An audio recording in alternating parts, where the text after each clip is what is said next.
시간 함께 나누실 말씀 잠언 30장 1절에서 9절까지 말씀입니다.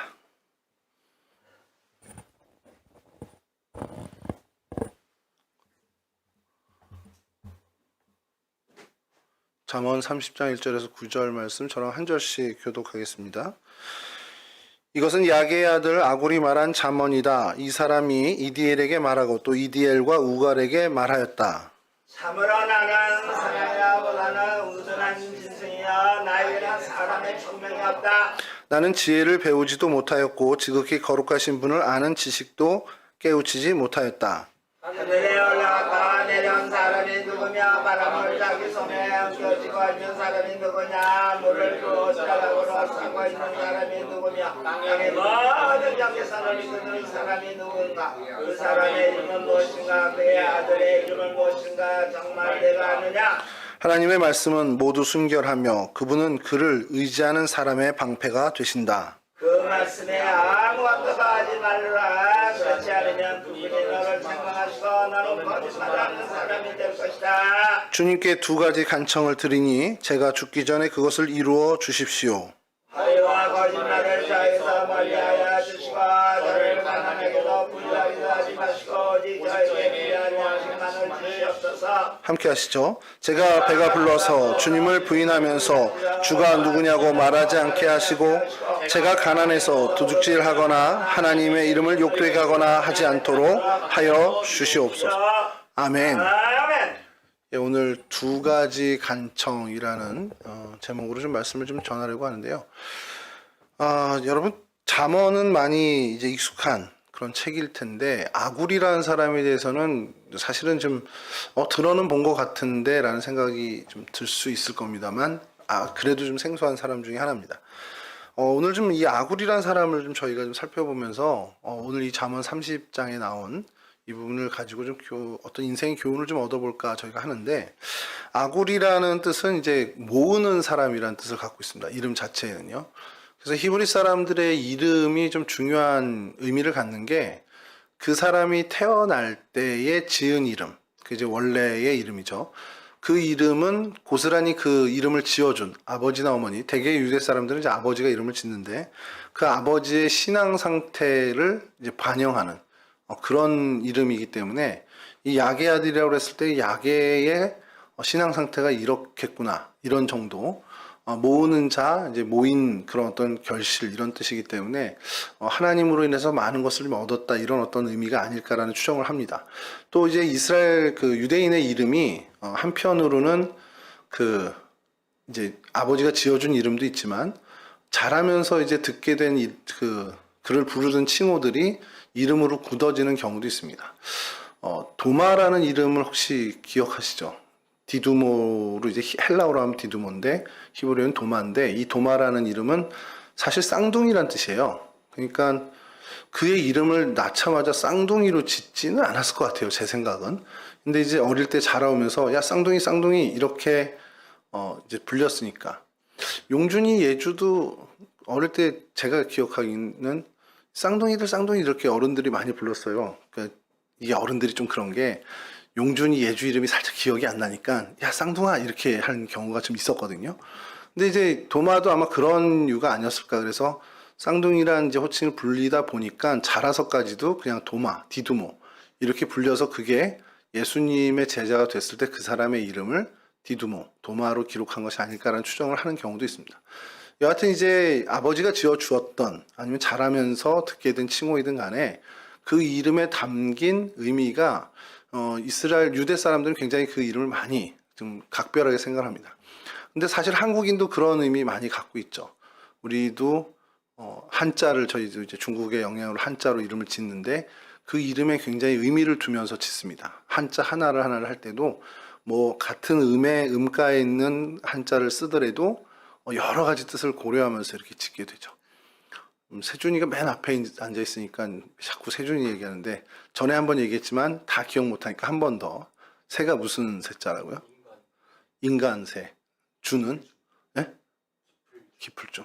뜻은 뭐예요 그러면? 어떤 의미예요? 속 깊은 사람. 예.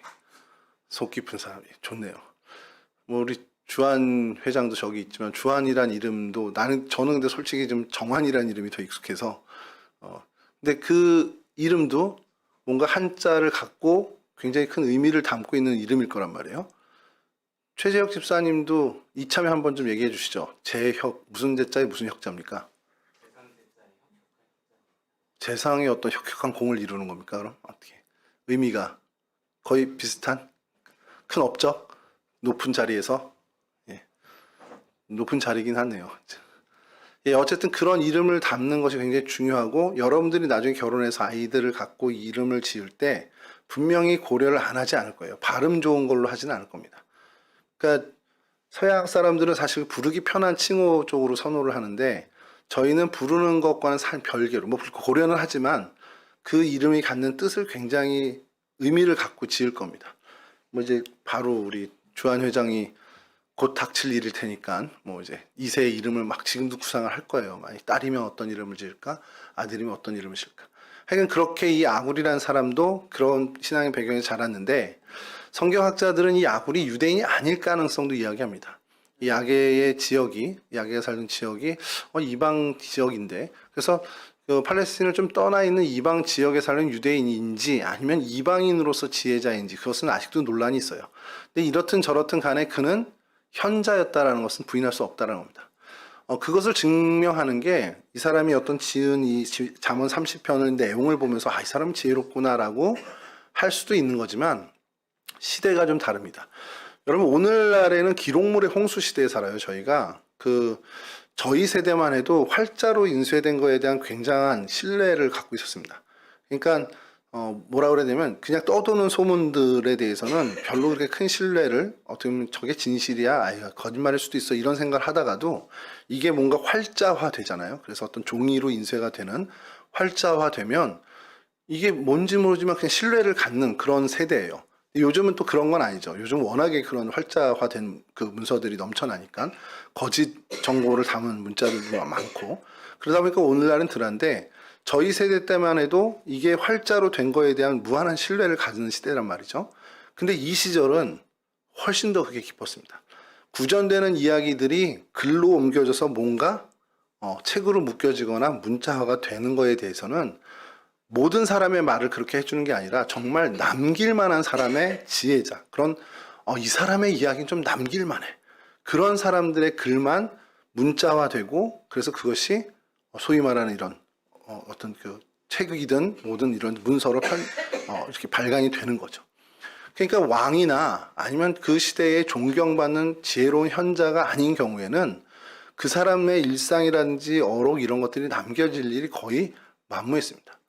예수님이 활동하던 시절에도 사실 어려웠는데 이건 예수님이 활동하신 시절보다 훨씬 더 오래전 그 시절에 이런 일들은 그 기록이 남았다는 것 자체로도 이 사람은 뭔가 그 당시에 존경받던 지혜자, 현자였구나라는 것을 증명하는 일이라는 거죠. 그리고 그것을 히스기야 왕 시대로 우리는 추정하는데 히스기야 왕 시대 이 잠언을 편집하면서 여러 문헌들 중에도 또 성경의 잠언으로 엮은 그 택함을 받을 정도의 글이라면 이 사람에 대한 어떻게 보면 그 인정이라고 해야 되나 공신력을 좀 갖게 된다라는 것이죠. 그러니까 아굴이 성경 전체에 뭐 얼마 안 나오네.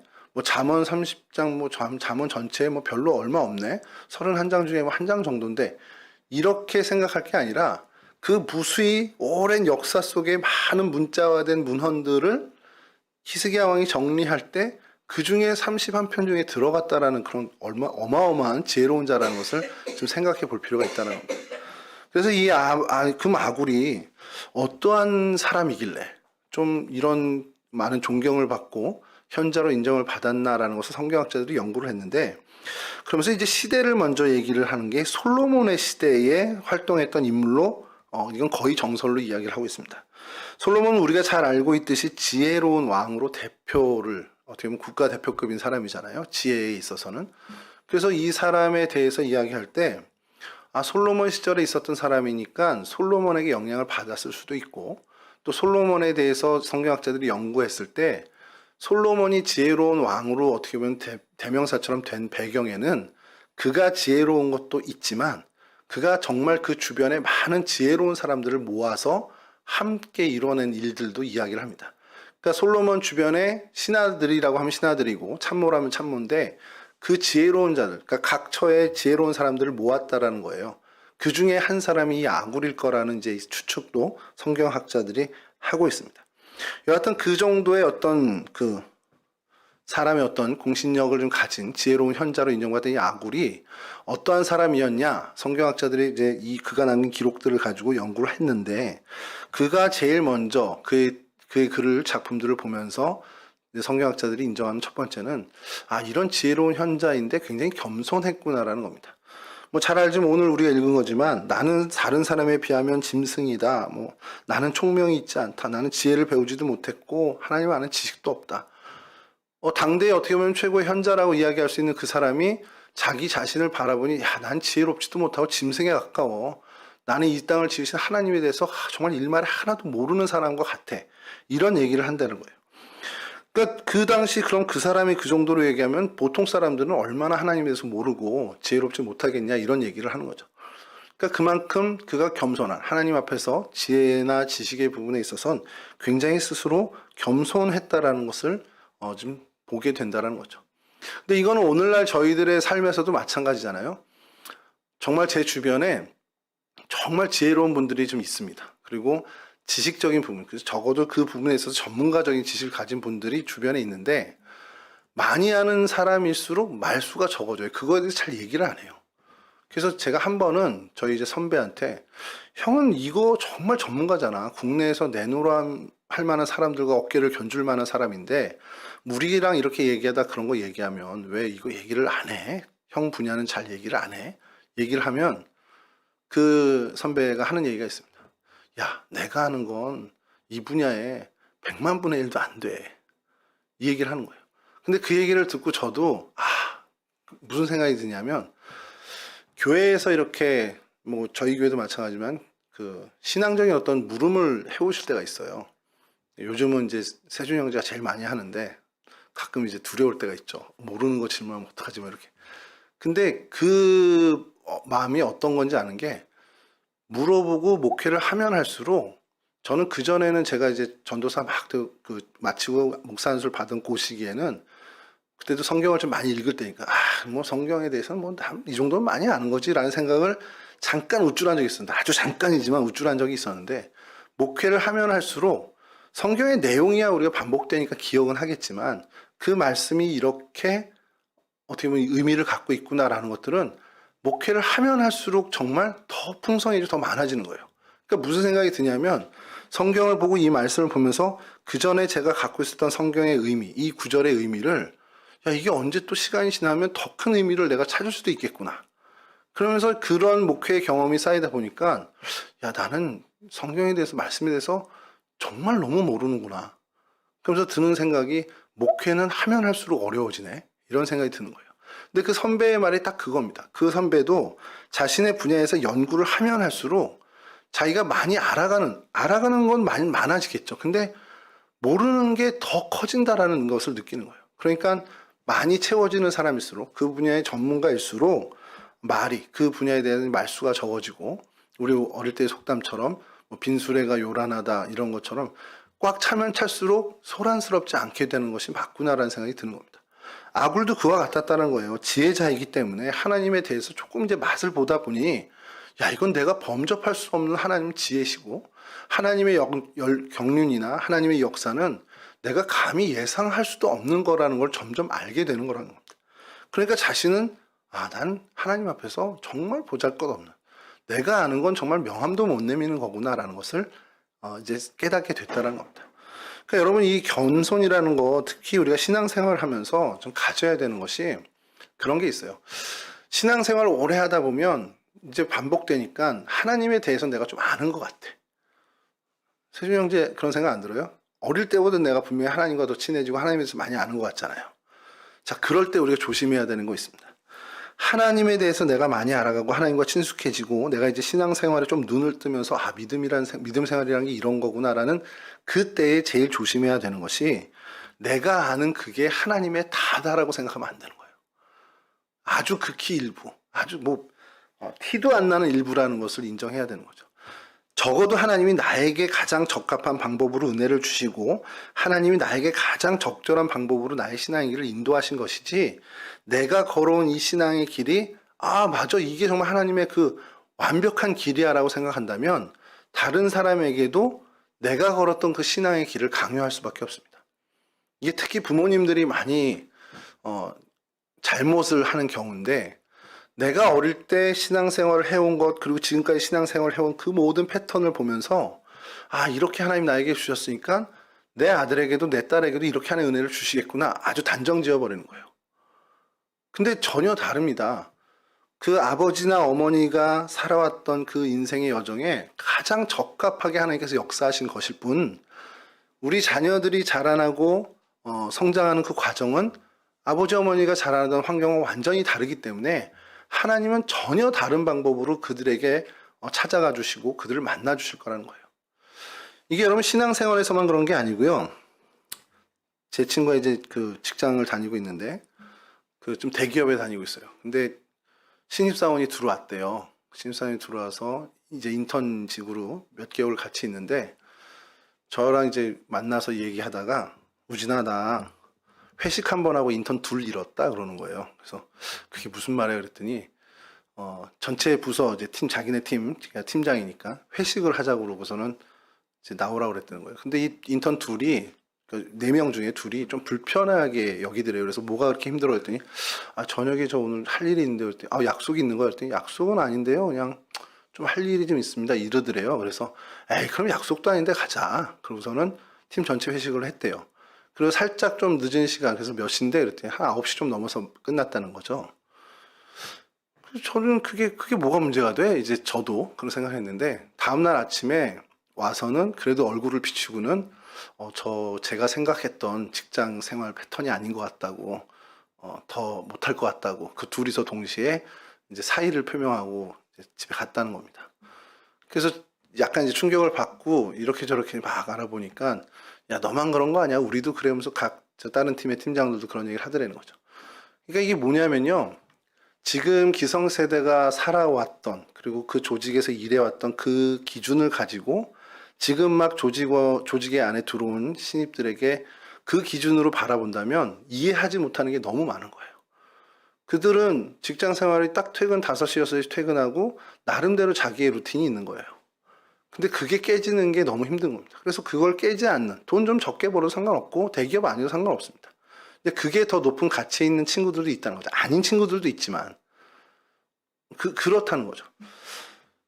교계도 마찬가지입니다. 저희도 요즘 교육전사님들 구하는 게 참 어려운 이유 중에 하나가, 뭐 우리 세준 형제는 더 잘 알겠지만 신학대학원에 다니고 있는 학생들의 뭐 반이 뭡니까? 한 7, 80% 이상이 사역을 안 해요. 안 하고 그냥 학교 다니고 교회에 출석하면서 그냥 출석하거나 이제 주일에만 봉사하고 뭐 알바를 해서 이제 등록금을 대고 뭐 이런 식으로 하는데, 왜 사역을 안 하지 그랬더니 이게 효용이 별로 없는 거예요. 그들이 볼 때는 이제 시간은 시간대로 좀 드리는데 큰 돈은 또 안 되는 거고, 또 쭉 한꺼번에 일해서 좀 어느 정도 알바처럼 이렇게 돈을 벌 수 있는 구조도 아니고, 그러니까 그냥 나 뭐 생활이나 용돈이나 이건 알바를 하고 교회는 그냥 출석만 해도, 왜냐하면 신학대학원이 이제는 출석만 하는 걸로도 이제 그 실천학점이 패스가 되거든요. 그러니까 이제 안 하는 겁니다. 그래서 안 하고 있는 친구들에게 사역 좀 하자 이러면 매이는 게 싫은 거예요. 그러니까 저희로서는 이해가 안 되는 거죠. 교육전도사 이 자리가 등록금을 버는 자리가 아니라 목회 훈련을 받는 자리니까 저희 때는 오히려 실습이라는 생각으로 했던데, 이제는 그게 가치관이 많이 바뀐 거죠. 시선이 많이 바뀐 겁니다. 그러니까 이게 세대가 바뀌고 시대가 거듭할수록 예전의 기준들이 분명히 지금과는 안 맞는 것들이 생겨요. 그리고 가장 대표적인 게, 저는 개발도상국에서 유아기, 그리고 소년기, 청소년기를 보내고 자란 사람이죠. 근데 여기 앉아있는 우리 미녀 삼총사를 비롯한 여러분들은 선진국에서 태어나서 선진국에서 자란 사람들이에요. 그러니까 완전히 다른 세대입니다. 그러니까 다음 세대가 아니라 완전 다른 세대인 거죠. 신앙생활도 마찬가지라는 거예요. 이게 뭐냐면 세대가 달라졌기 때문에, 환경이 바뀌었기 때문이가 아니라, 뭐 그것도 분명히 조금은 영향이 있겠지만 하나님의 역사는 그만큼 다양하다는 겁니다. 하나님이 같은 동시대에 사는 사람에게도 나에게 역사하신 그 방법이 있고 저에게 역사하는 방법은 나에게 역사한 것과는 전혀 다른 방법으로 은혜의 수단을 펼치셨다라는 걸 인정해야 한다는 거예요. 근데 우리가 어설프게 하나님의 은혜를 체험하고 하나님에 대해서 이제 막 알아가고 그 기쁨에 충만하다 보면 자칫 잘못해서 내가 경험한 하나님만이 최고다. 내가 경험한 하나님의 그 방법만이 정석이다라고 생각하는 편견에 빠질 수 있다는 겁니다. 그걸 좀 내려놔야 되는 것이 신앙이 성숙하면 성숙할수록 하나님이 나에게만 역사하시는 이 방법 말고 저 사람에게 내가 도저히 이해할 수 없는 방법으로 저 사람에게 역사하시는구나라는 것을 깨닫게 되는 거죠. 아굴은 그런 걸 알았던 사람이라는 거예요. 그러니 자신이 하나님께 더 가까이 가고 하나님을 더욱더 알아갈수록 나는 모르는 게 많구나. 모르는 게 더 많구나라는 것을 깨닫게 되고 그래서 하나님 앞에 겸손한 사람이 되어간다는 겁니다. 그러니까 여러분들이 스스로를 점검할 때 알잖아요. 우리 스스로는 알잖아요. 내가 정말 그래도 자신감을 갖고 사는지 아니면 자만한지 아니면 내가 정말 하나님 앞에서 정말 겸손한지. 근데 진짜 아무것도 안 해서 나 몰라요가 아니라 내가 하나님을 알아가면 알아갈수록 이렇게 참 모르는 게 많아지네요 라는 그런 느낌을 갖고 사는지를 점검할 필요가 있다는 거예요. 그러면 낙심할 필요 없습니다. 하나님께 가까이 갈수록 신앙의 연수가 차면 찰수록 난 왜 이렇게 하나님에 대해서 더 모르지? 이런 생각이 든다면 감사히 여겨야 되는 거예요. 그게 맞는 거거든요. 그렇게 되면 적어도 다른 이들의 신앙생활에 대한 판단은 안 할 수 있게 되죠. 하나님의 역사를 내가 제한하지 않게 됩니다. 우리 하나님 그런 하나님 아니야. 이런 얘기하는 분들 제일 무섭습니다. 하나님이 어떤 분인데 그렇게, 물론 이제 우리끼리 하는 얘기들을 그렇게 할 수 있지만 정말 그렇게 생각하고 내가 경험하는 하나님만이 맞다, 그것만 옳다라고 한다면 그것은 정말 신앙이 아직은 미성숙한 단계라고 우리가 반증하는 일이 될 수 있다는 겁니다. 적어도 하나님에 대해서만큼은, 그분의 역사에 대해서만큼은 이게 맞겠지? 이거가 다겠지? 라는 생각은 절대 여러분 안 하는 게 좋습니다. 내가 상상하지도 못한 방법으로 하나님은 은혜를 주시고 역사하신다는 사실을 우리는 기억할 필요가 있다는 거죠. 그렇게 되면 우리는 하나님 앞에서 더욱더 겸손하게 하나님을 더 알아가고 하나님 앞에 더욱더 지식을 쌓아가는데 최선을 다하는 삶을 살게 된다는 겁니다. 아까도 말씀드린 거지만 목회를 하면 할수록 정말 모르겠어요. 부목사를 제가 15년 정도 했으니까 이 정도 했으면 이제 부목사 생활은 제가 뭘 탁하면 척하고 알겠지라고 하는데 그 동성교회에 와서 좌절을 하고 있습니다. 도대체 경험하지 못했던 경우의 수를 여기서 계속 보는 거예요. 그래서 아직 멀었구나, 난 더 배워야 되겠구나, 이런 생각을 하고 있습니다. 여러분들도 그런 부분에 있어서만큼은 하나님을 제한하지 않는 사람, 하나님을 단정짓지 않는 신앙의 길을 정말 잘 갔으면 좋겠습니다. 그리고 아굴에 대해서 성경학자들이 살펴봤을 때 이 사람이 지혜로운 사람이면서 겸손한데 참 관찰력이 좋은 사람이구나, 그 통찰력이 좋은 사람이구나라는 것을 알게 됩니다. 뭐냐면 그가, 우리 이제 읽지는 않은 본문인데 이런 얘기를 해요. 족한 줄 알지 못해서 족하다 하지 않, 그러니까 만족한 상황인데 만족하다라고 못 느껴서 만족하지 못하다라고 하는 것들이 있다는 거예요. 그러니까 탐욕에 대한 상징에 대해서 얘기하는데 그게 뭐냐면 지옥, 그러니까 스올은 많은 멸망한 사람들이 가잖아요. 이미 다 정말 많은 멸망한 자들이 있음에도 불구하고 아직도 부족해서 멸망할 자들을 찾고 다니는 겁니다. 그게 스올이 그렇고, 아이를 뵈지 못한 태, 그러니까 이거는 뭐 좀 상징적인 얘기일 수 있겠지만 아이를 갖지 않았으니 뭐 배부른 건 배부르지만 그 태아를 갖지 못했기 때문에 뭔가 한 부분이 부족한 것, 그런 것들에 대해서 갈망을 갖고 있는 것, 그리고 채울 수 없는 땅, 족하지 않다는 풀, 이런 것들을 보면서 정말 이미 많은 것들이 있음에도 불구하고 더 갖고자 욕심을 부리는 탐심에 대한 상징을 이야기하고요. 또 하나는 거짓에 대한 상징을 얘기하는 것이 심히 기히 여기고도 깨닫지 못하는 것 서너 가지를 이제 이야기하면서 거짓에 대한 상징적인 표현을 얘기하는데, 공중을 나는 새예요. 그게 뭐냐면 새의 자취죠. 정확히 자취인데 새가 이렇게 날아가서 지나가잖아요. 근데 그 지나가서 본 사람은 저기가 새가 날아간 길이구나 알지만 쑥 날아간 것 이후에 하늘을 보면 아무 흔적이 없는 거죠. 그러니까 뭔가를 행하고도 흔적조차 안 남기는 그러한 약간 거짓과 같은 어떤 그런 기이한 어떤 현상들에 대해서 이야기하는데 이것을 자연의 어떤 만물을 보면서 깨닫는 겁니다. 반석 위로 지나간 뱀의 자취도 그렇다는 거예요. 뱀이 지나갔는데 그냥 보기만 하면 지나갔는지 안 지나갔는지 모르는 거예요. 사람이 지나간 발자국이라도 남잖아요. 근데 공중에 새가 난 자취라든지 바위에 지나간 뱀의 자취는 지나갔는지 안 지나갔는지 그것만 보고는 도무지 알 수 없는, 그렇게 깜쪽같이 속이는 그것을 이야기합니다. 그래서 바다로 지나간 배의 자취도 그렇게 되고요. 또 남자와 여자가 함께한 자취 뭐 이런 것도 얘기하는데 그렇게 거짓에 대한 그 상징을 보고, 또 분수를 모르는 것들에 대한 상징은 종이 임금이 되는 것. 그러니까 임금의 자리에 앉지 못할 사람이 앉아가지고 엉뚱한 짓을 하는 것에 대해서 이야기하는 것. 미련한 자가 음식을 배부르게 먹는 것, 미움받는 여자가 시집간 것, 여종이 여주인을 이긴 것. 뭐 이런 것들을 얘기하면서 이런 어떤 그 분수에 모르는 어떤 곳들에 대한 상징을 얘기합니다. 그러니까 이렇게 쭉 나열을 하면서 세상 만사에 대해서 이야기를 하는데, 성경학자들이 그런 아굴의 모습을 보면서 이 사람이 참 관찰력과 통찰력이 좋다. 그러니까 무슨 얘기냐면 만물에 일어나는 일들을 보면서 그 안에서 교훈을 얻는 거예요. 근데 이게 왜 중요하냐면 하나님이 여러분들에게 말씀을 하실 때가 있잖아요. 그러면 여러분들이 기도하는 중에 마음의 깊은 정말 소리로, 아니면 정말 말 그대로 정말 여러분 고막을 울리는 음성으로도 주실 수 있겠죠. 하나님 능력이 있으시니까. 근데 그러지 않는 경우가 많잖아요. 왜냐하면 안 그래도 알아들으니까.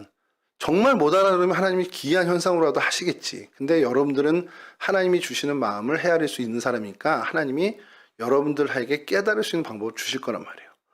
근데 하나님이 그렇게 기도하는 시간, 또 말씀을 접하는 시간만이 아니라 여러분 주변에 벌어지는 일들을 통해서 하나님이 말씀하실 때가 있다는 거예요. 경험들 다 해보지 않았어요? 그러니까 자연현상으로 내가 정말 너무 피곤하게 일해서 쓰러졌어. 너무 피곤해서 이제 골아 떨어졌어. 그리고 혼자 생각해. 아, 내가 정말 열심히 일했더니 하나님이 나에게 쉼을 주시는구나. 그런 거 말고, 그거는 힘들어서 쓰러진 거고, 그런 거 말고 정말 되어지는 일들. 저는 주한 형제 보면서 자꾸 얘기해서 미안하긴 한데, 참 하나님의 역사는 참 다채롭다라는 얘기를 한 거예요. 우리 주한 형제 안 사람이 된 우리 수연 자매가 동성교회 사람이 아니잖아요. 양광교회 청년이에요. 양광교회 청년과 동성교회 청년이 어떻게 만나? 그리고 어떻게 결혼까지 해? 근데 우연한 기회에, 물론 이제 나경원 전사님이 부임했고, 그래서 우리 이제 찬양팀이나 이런 도와줘야 할 스태프들을 찾다가 이제 교회 친구 이제 오게 되고, 그리고 같이 일하다 거기서 이렇게, 그러면서 저는 그냥 생각이 드는 게, 야, 이렇게 만나는 경우도 있구나. 여러분 이런 현상을 보면서 아, 운빨 좋아, 역시 뭐 우리 주한이는 원래 운이 좋았어, 이게 아니라 야, 하나님의 계획은 참 놀랍구나. 이걸 깨달는 것이 통찰력이라는 거예요. 그냥 그런 현상을 보면서 야, 그래, 주한이는 어렸을 때 보면 어렸을 때부터 운이 좋았어, 타고난 거야 이건, 이런 생각을 하는 게 아니라, 아, 하나님이 주한이에 대한 짝을 미리부터 정하시고 이러한 방법으로 만나게 하시, 야, 이게 정말 하나님의 놀라운 능력을 우리가 보는구나. 이런 것들을 좀 우리가 깨닫는 것이 우리가 시대를 보고 정황을 보고 상황 속의 역사에 하나님을 발견하는 거라는 겁니다. 근데 이 일뿐만이겠냐는 거예요. 여러분들이 살아가는 모든 일들의 하나하나의 정황들이, 여러분 정말 하나님이 여러분들에게 일하시고 은혜 주시고, 그래서 그 사건들을 통해서 하나님이 뭔가를 얘기하시는 거라는 거죠. 제가 되게 좋아하는 그 선배 형 하나가 기도를 할 때마다 하는 것이, 아침에 일어날 때마다 오늘 하루도 눈뜨게 해주셔서 감사합니다 기도를 잊지 않고 해요. 근데 그게 형식적으로 하는 게 아니라 그 형은 정말 진심으로 하거든요. 왜냐하면 죽을 고비를 한번 넘기고 나서부터는 정말 아침마다 하루 생명이 연장되는 것에 대해서 정말 감사하는 형이에요. 그 형과 있으면 벌어지는 모든 일들에 대해서 하나님의 역사를 얘기를 하는데 생각지도 못한 걸 얘기합니다. 참 부러운 선배 중에 하나인데, 여러분 이런 통찰력을 우리가 좀 가져야 된다는 거예요. 내 벌어지는 상황. 여러분 내가 이런 가정에서 태어난, 내 어머니 아버지 밑에서 태어난 거, 이게 아니라 이 역시도 하나님이 계획하신 것이야. 그러면 분명히 그 안에 하나님의 뜻이 있다는 걸 우리 발견할 수 있다는 거예요. 내 동생, 내 누나, 내 언니, 내 오빠가 왜 저 사람이 내 오빠야? 이게 아니라 내가 분명히 이 가정에서 이 역할, 내가 둘째로 혹은 셋째로, 내가 첫째로, 내가 마치로 태어난 이 일이 분명히 하나님의 계획하심에 있는 거야 라는 통찰력을 가지고 본다면 그 상황 속에서 하나님이 역사하시는 것을 우리는 발견할 수 있다는 겁니다. 최지혁 집사님도 또 자꾸 이제 좀 예를 들려고 그러니까 여러분들 가까이 있는 분들 알겠는데, 최지혁 집사님이 저기 앉아 계시잖아요. 우연이겠습니까?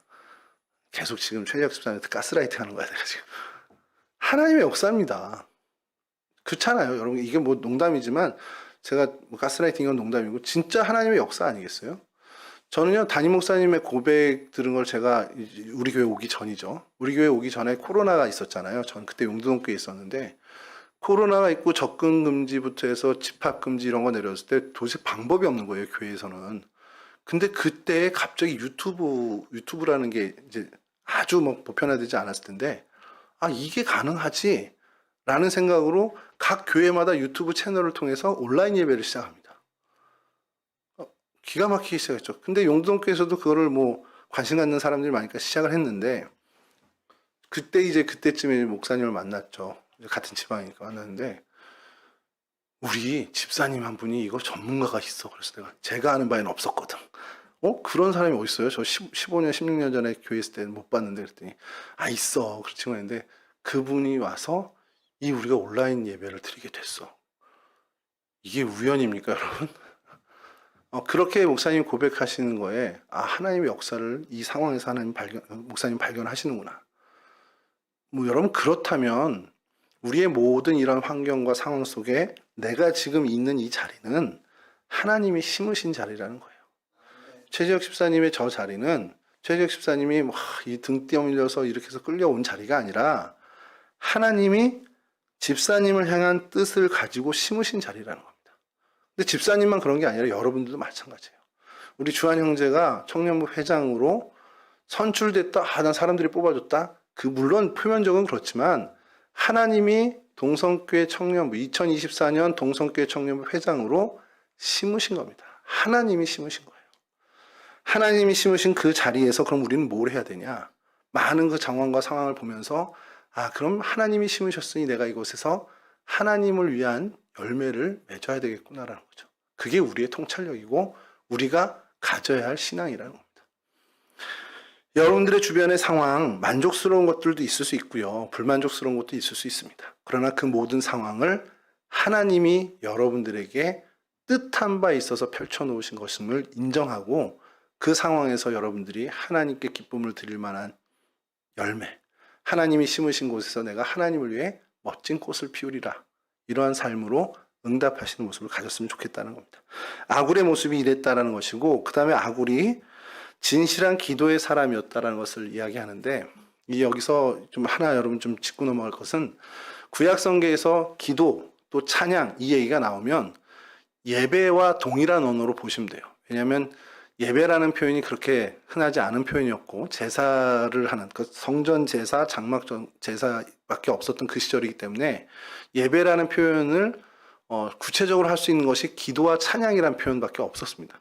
그러니까 야베스가 뭐 기도를 했어, 아굴이 기도를 했어, 그러면 그것은 우리처럼 그냥 무릎 꿇고 앉아서 기도했다라는 것으로도 맞지만, 그게 하나님을 예배한 것으로 보는 게 좀 더 의미가 맞다라는 겁니다. 찬양도 마찬가지죠. 다윗이 하나님을 찬양했어. 그냥 지나가는 말로 흥얼흥얼 찬양, 그게 아니라 정말 하나님께 예배를 드렸다라고 보시면 됩니다. 그래서 이 아굴이 기도한 이 기도, 오늘 제목이죠. 두 가지 간청인데, 한 20여 년 전쯤에요. 이 기도에 관련 주제된 책이 붐을 이뤘습니다. 여러분들은 한번 들어보셨을 법한 책이 야베스의 기도라는 책이 있었어요. 그게 대히트를 쳤습니다.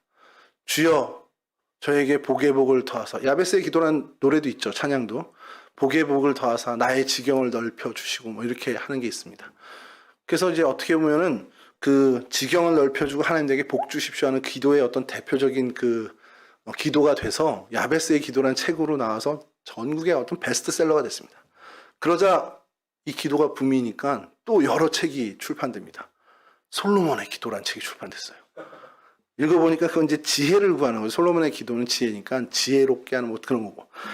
그 다음에 히스기야 기도라는 책도 발간이 됐습니다. 이제 치료, 하나님의 치유에서 신유의 역사, 이거에 대한 이제 기도책이었고, 한나의 기도도 있었습니다. 이거는 이제 한나가 그 아이를 갖지 못해서 하나님께 기도했는데 사무엘을 주셨잖아요. 그래서 소원 성취에 관한 어떤 기도의 그 쫙 장한 내용들이 들어있습니다. 그리고 엘리야의 기도라는 책도, 이거 뭐 그렇게 많이 유명해지진 않은데 그런 책도 나왔는데, 그 책은 내용이 어떤 능력, 성령의 권능 이런 것에 이제 초점을 맞춘 기도에 대해서 얘기를 합니다. 자, 그런 시리즈가 쫙 나오는데 제가 아쉬웠던 건 아굴의 기도라는 책은 안 나오는 거예요. 야, 왜? 야베스 기도도 나오고 한나 기도, 히스기야도 나오고 심지어 솔로몬 기도, 엘리야의 기도에도 나오는데 왜 아굴의 기도는 안 나와? 이 이유가 있습니다. 오늘 여러분 본문 읽어봐서 알겠지만 아굴의 기도는요, 앞선 그런 시리즈에 비교해 보면 욕심도 없어 보이고 비전도 없어 보이고 어떤 역동적인 게 안 보여요. 그냥 주님, 내가 죽기 전에 두 가지 주님 이루어 주셨으면 좋겠습니다. 거짓과 헛된 것에서 저를 멀리하게 해주시고 나를 부하게도 마시고 가난케도 말아 주십시오. 그러니까 이 앞선 시리즈의 기도들하고 보면 주여 내게 복을 더하사 나의 이름을 높이시고 나의 지경을 넓혀주시옵소서, 이거에 비하면 너무 역동적이지 않은 거예요. 너무 평범한 기도인 거예요. 그러니까 매력이 없다라고 하는 겁니다. 근데 여러분 생각해 보세요. 이 아굴의 기도가 진짜 하나님의 마음에 든 기도입니다. 이 땅에서 지경이 넓어지면 뭐 할 겁니까? 정말로 저는 제 주변에 많은 목사님들이 교회 부흥을 위해서 막 애쓰고 이러는 분들이 있어요. 막 정말 매번 전도 잔치하고 뭐 새생명 축제 해가지고 우리 청년부 같은 경우는 1년에 한 3-4차례씩 막 전도해와 그러면서 막 이러는 건데, 그렇게 교회 성장에서 정말 외치는 목사님들을 제가 가까이서 봤을 때, 그렇게 성장했을 때 그게 정말 하나님의 영광으로 돌아가는 걸 별로 못 봤다는 거예요. 그 영광은 다 그 교회 목사님과 비롯한 교회 지도자들이 갖더라는 거죠. 야베스의 기도, 뭐 야베스는 그럴 리는 없겠지만 야베스의 기도를 추종하는 사람들의 대다수는 야베스가 진짜 그 기도를 통해서 자신의 그 모든 걸 얻고 그 많은 것을 마지막에 하나님께 영광을 돌린 것으로 가지는 않더라는 거예요. 그 기도를 추종하는 사람들은 결국 세상에서 형통하는 것에 초점을 맞췄고 세상에서 부귀영화를 누리는 것으로 그냥 땡큐하고 끝나더라는 거죠. 여러분, 그게 하나님 앞에 온전한 기도, 하나님의 마음에 합당한 기도가 되느냐? 아니라는 겁니다. 솔로몬의 기도에서 지혜 얻으면 뭐 할 건데요? 결국 나 세상에서 잘 먹고 잘 사는 거 쓰는 거잖아요. 그 지혜를 가지고 많은 사람들을 돕고 하나님의 영광을 위해서 쓰는 거 일부는 있겠죠. 근데 대다수는 안 그러더라는 겁니다. 근데 아굴의 기도를 보세요. 이걸 가지고 내 부귀영화 누릴 게 있습니까? 거짓과 허탄에서 날 멀리 해주시고 나를 부하게도 마시고 가난케도 마옵소서. 이걸로 세상에서 형통하는 거? 그 기도는 아니잖아요. 근데 왜 그렇습니까? 헛된 것을 추구하는 허망함이 많은 것, 거짓말을 하는 것에서 벗어나고자 하는 간절함, 하나님 앞에서 정말 정직한 자가 되고자 하는 그 간절함이 하나님 앞에 있고, 왜냐하면 그렇게 돼야 하나님으로부터 쓰임받고 하나님께 영광 돌릴 수 있는 도가 됨을 알기 때문에 헛된 것과 거짓에서 벗어나는 사람이 되었으면 좋겠다는 겁니다. 여러분, 제일 큰 거짓말이 뭡니까? 난 평생 거짓말 한 번 안 했다. 이게 제일 큰 거짓말이죠. 어제 잠깐 이제 시사 프로그램을 보는데 문제의 아동하는 교감 선생님 뺨 때린 애가 어제 잠깐 그 기획 다큐멘터리 나왔어요. 근데 그 엄마가 난 그 애가 왜 저렇게까지 문제가 됐지라는 생각을 했는데 그 다큐를 보니까 딱 정답을 알겠어. 그 엄마 하는 말이 우리엔 거짓말 안 해요. 교감 선생님 먼저 때렸대. 그 PD가 막 그러니까 우리엔 거짓말 한 번도 안 했어요. 이러는 거예요. 진짜로 그 말이 맞아서 애가 거짓말 한 번도 안 했으면 얘는 진료를 받아야죠. 진짜 거짓말 한 번도 안 하내면 병이에요. 그럼 가봐야지 병원에. 그럴 리가 없잖아요. 근데 그렇게 믿는, 그렇게 맹신하는, 그렇게 자녀에 대해서 잘못된 관점으로 바라보는 엄마가 있으니 애가 이렇게 됐겠구나 하면서 이제 여러 소아 정신과 의사 선생님들이 솔루션을 제공해 주는데, 여러분, 우리가 거짓말에 능한 사람으로 살아갑니다. 이 세상이 그렇습니다. 근데 뭐 빨간 거짓말, 하얀 거짓말 나눌 수 있겠지만 악의를 가진 거짓말, 악의를 가진 거짓말을 우리가 하면서 죄의식을 정말 많이 안 느끼지 않는 시대 아닌가라는 생각이 듭니다. 내 이득을 위해선 잠깐 속이는 거는 문제 삼지도 않아요. 아니, 저기 닭 훔친 놈이 있는데 내가 달걀 훔친 게 뭐가 문제예요? 이런 얘기를 하는 겁니다. 아, 저기 소 훔친 놈이 있는데 여기 개 한 마리 훔친 게 뭐가 큰 죄예요? 그러니까 더 큰 죄는 놔두고 왜 나를 이러는 거야? 그러니까 우리 사회가 그렇게 돼버린 거죠. 근데 이게 하나님의 뜻에 맞는 거냐? 물론 저희가 온당에 한 번도 거짓 없이 살지는 못합니다. 그러니까 우리는 회개하고 사는 거죠. 그러나 적어도 하나님 앞에서 내가 바르게 살기 위해 애쓰는 모습은 분명히 그리스도인들에게 있어야 한다는 거죠. 그런 어떤 거짓에서 벗어나게 하는 그런 하나님을 위한 그런 삶을 살겠다 하는 것과 또 하나는 부하게도 마시고 가난케도 마시옵소서. 그러니까 적당하게 살게 해주십시오. 이렇게 받아들이면 안 됩니다. 이건요, 부자가 되고 가난한 자가 되는 어떤 그런 극렬한데 나는 빠지기 싫어요. 그런 기도가 아니에요. 이 기도의 초점은 하나님께 맞춰진 기도입니다. 내 상황이 부하게 돼서 하나님을 모른다서 하나님 영광 가릴 수도 있으니까 난 그렇게 나약한 존재니까 하나님 그럴 바에는 난 부자 되면 안 됩니다. 하나님 내가 가난하게 돼서 정말 뭔가 정말 범죄에 빠지고 어떤 그 가난하게 돼서 욕심을 부리고 정말 돈에 집착하게 돼서 하나님 모르는 사람처럼 하나님 영광 가리는 그런 삶을 살 만큼 난 나약한 존재니까 하나님 나를 거기에 빠뜨려 주지 말아주세요. 그러니까 부하게도 가난케도 많은 이 자리가 뭐냐면 하나님 내가 하나님의 영광을 가리지 않는 이 길을 이 삶의 자리를 잘 지켜갈 수 있도록 도와주세요. 초점은 하나님께 맞춰져 있는 겁니다.